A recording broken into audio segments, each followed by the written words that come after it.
Bonjour. Paul, les députés européens ont voté, alors ils ont donné leur feu vert ou non à ce certificat vert?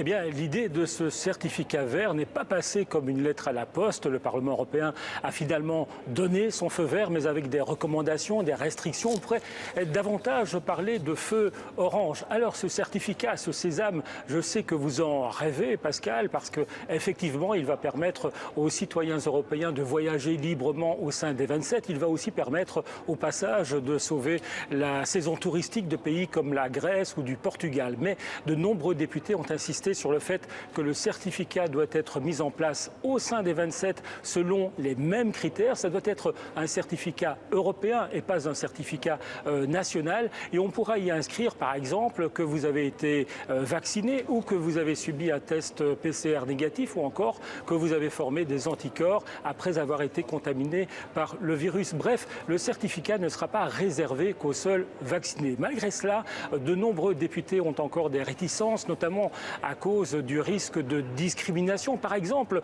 à l'égard des jeunes qui ne sont pas vaccinés et qui n'auront peut-être pas les moyens financiers de se payer un test PCR qui n'est pas gratuit dans tous les pays européens. Et puis, un député européen comme le Belge Marc Tarabella explique que ce passeport vaccinal risque de devenir le passeport du virus parce qu'une personne vaccinée peut toujours être contaminée et donc continuer à transmettre le virus. Et puis il y a l'affaire du stockage des données. Tous les députés insistent sur le fait qu'un nombre limité d'informations doit se retrouver sur ce certificat et qu'il ne peut pas y avoir de stockage centralisé. Bref, les chefs d'État des 27 vont maintenant devoir tenir compte de ces recommandations du Parlement européen et tenter de mettre en place ce certificat pour la mi-juin, c'est-à-dire juste avant les vacances. Merci beaucoup, Paul, depuis Bruxelles.